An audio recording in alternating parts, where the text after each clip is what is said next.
आज की प्रेजेंटेशन और दांव पर सिर्फ कंपनी नहीं बल्कि देवांश की इज्जत भी। सब कुछ शुरू होता है उस एक लाइन से, जब देवांश कहता है, आज की प्रेजेंटेशन के लिए मैं अपनी जीवन साथी की बेस्ट विशेस लेकर जाऊंगा। लेकिन हनुमंत के शब्द माहौल बदल देते हैं। वो कहते हैं, बातें तो बड़ी बड़ी की थी कि साबित करेंगे कि वो हमारी छोरी के लायक हैं, तो आज मौका है। यहीं से असली टेस्ट शुरू होता है।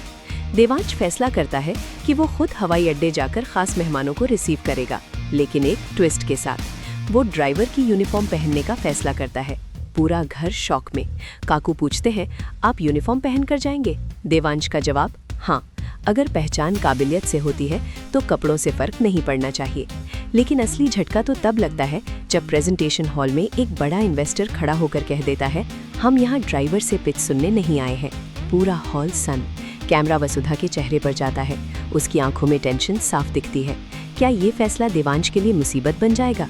एक इन्वेस्टर ताना मारता है, ये कंपनी आप चला रही हैं या आपके नौकर? ये सुनते ही माहौल गर्म हो जाता है। देवांश एक पल के लिए चुप रहता है, फिर धीरे से माइक उठाता है। आज अगर मैं यूनिफॉर्म में हूँ तो सिर्फ इसलिए कि इस कंपनी की नींव जमीन से जुड़ी है। यहाँ काम छोटा बड़ा नहीं होता, ना ही इंसान कपड़ों से छोटा बड़ा होता है। धीरे धीरे हॉल में सन्नाटा छा जाता है। वो प्रेजेंटेशन शुरू करता है। Data, growth chart, future plan, market strategy, सब कुछ इतनी मजबूती से रखता है कि वही इन्वेस्टर जो उसे ड्राइवर कह रहे थे अब ध्यान से सुन रहे होते हैं। लेकिन कहानी यहीं खत्म नहीं होती। पीछे बैठी एक शख्स मुस्कुरा रही होती है, करिश्मा। उसे लगता है कि उसने जो अफवाहें फैलाई थी वो आज असर दिखाएंगी। उसने पहले ही मीडिया में खबर चलवा दी है कि चौहान कंपनी में प्रोफेशनल मैनेजमेंट नहीं, घर के लोग चला रहे हैं बिजनेस। अगर आज प्रेजेंटेशन फेल हुआ तो कंपनी की वैल्यू गिर सकती है। वसुधा सब समझ जाती है। वो अचानक स्टेज पर आती है। अगर आपको लगता है कि यूनिफॉर्म पहनने वाला इंसान काबिल नहीं होता तो आज का रिजल्ट देख लीजिए। तभी स्क्रीन पर लाइव डेटा आता है। पिछली 6 महीने में कंपनी की ग्रोथ 28% बढ़ी है। नए इंटरनेशनल कॉन्ट्रैक्ट साइन हुए हैं। हॉल में तालियां बजने लगती हैं।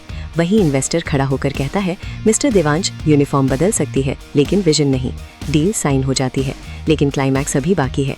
जैसे ही सब खत्म होता है, एक मेल आता है। Subject, internal audit notice. किसी ने कंपनी के अंदर से फाइनेंशियल डेटा लीक किया है। देवांश और वसुधा एक दूसरे को देखते हैं। क्या ये करिश्मा का अगला वार है या घर के अंदर कोई और गद्दार है? Screen freeze.